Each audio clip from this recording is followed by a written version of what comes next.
Okay, I think this video here is going to finish up the Liberator repair series. The only other thing I had to do since the last video was to add the trackball. So you can see here I wired in a DB9 connector for the trackball. Here's the trackball I'm using. It's a 3-inch job, and there were no problems with the trackball. Let me put it in self-test.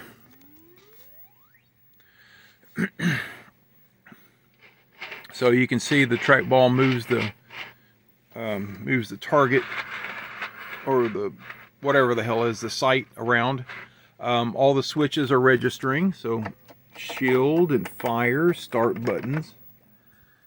Coin buttons also register, which I use a jumper wire, and these are the coin wires, so you can see they're both registering.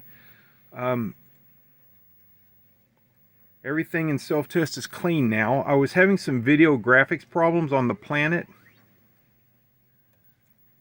and you'll see there's no graphics problems now. There was no problem, it's just the voltage. I was running the board at 5.3 volts, and apparently something is sensitive to the voltage. Now you can still see a little bit going on there, but it's not like it was. It's a lot less, and maybe I need to fix that. I don't know if that's a problem that can be fixed, but when I lowered the voltage to 4.9, let's see, there's the voltage, the little gauge, 4.92. It cleaned it up quite a bit. Although I am seeing some stuff now that I don't see during gameplay. Let me put that back on. Let's see how the track mode looks. And I can try to play a game, but it's difficult to play with the trackball in my lap.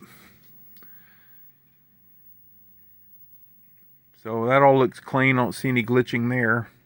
Here's what we'll see at the Planet. Looks pretty good.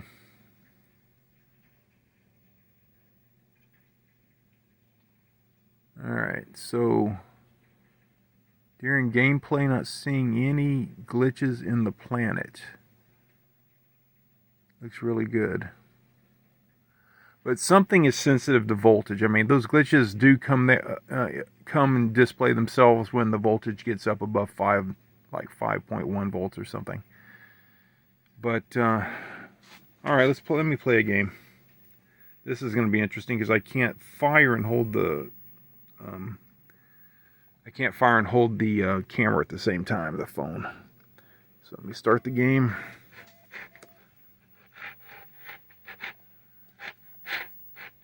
So also that random graphics problems when these guys would swoop across and would leave garbage on the screen, that was voltage related as well.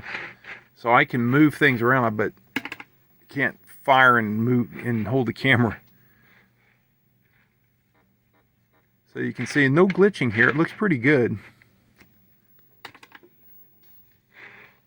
Yeah, this is impossible. You're supposed to shoot the little dots on the Planet, but I can't do it and hold the camera at the same time. I can't even do it without the camera, honestly. Anyway, so these little satellite things come out from those dots on the Planet, and they start launching missiles at your ships. And of course, when all 4 ships are destroyed, the game's over. Oh, and there's also a shield. You can use the shield to destroy some of them, and that works. Oh, that's working fine. But there's some corrosion on the board here.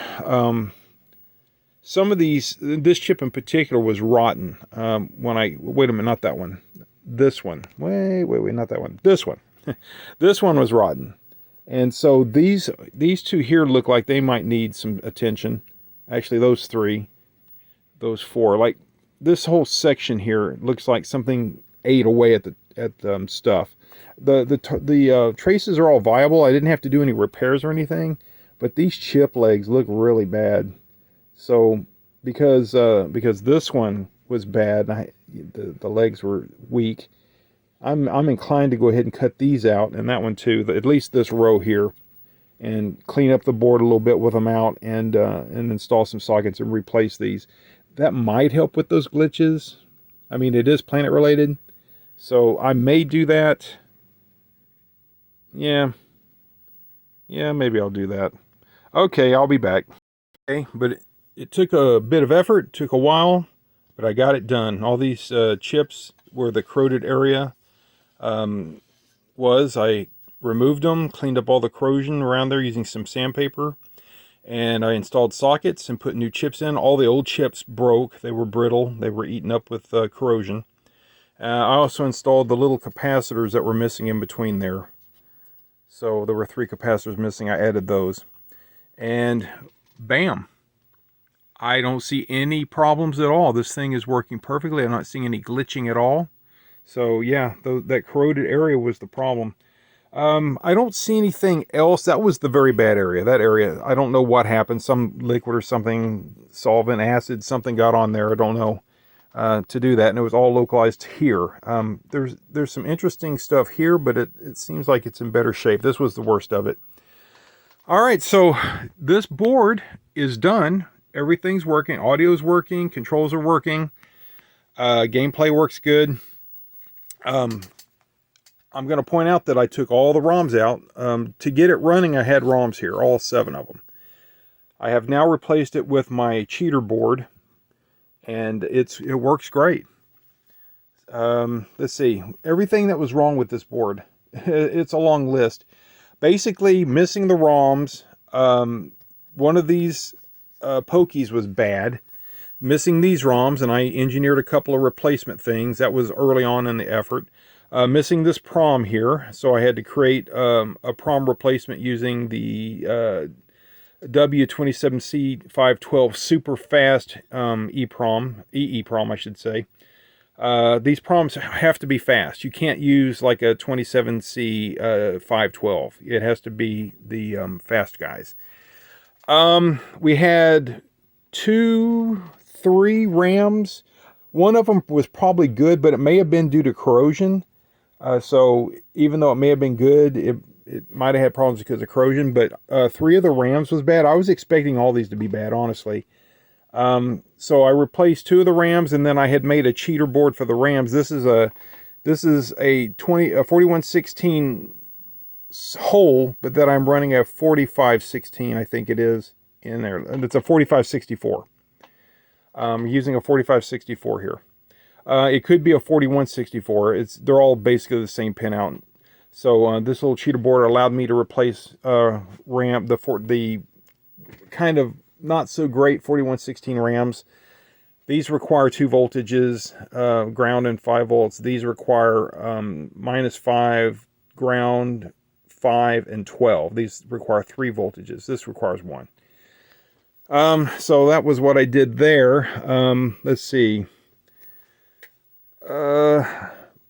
This chip is here because I had the ROMs here. I don't need it. I could remove it because this thing prevents signals from going through that chip. Haven't tested this. This is the EPROM. It needs a negative 22 volts DC voltage that it has a charge pump on it that it generates that. Let's see if I can find the circuit for that. Let's see. The board needs negative 22. That's what it needs for that EPROM. And maybe it doesn't have a charge pump since it generates the negative 20. Since the negative 22 is supplied. Let me go to the EPROM. Hold on. Where is it? So right now it's going to fail the test if I run it. It may or may not be bad. Okay, so here's the schematic for that.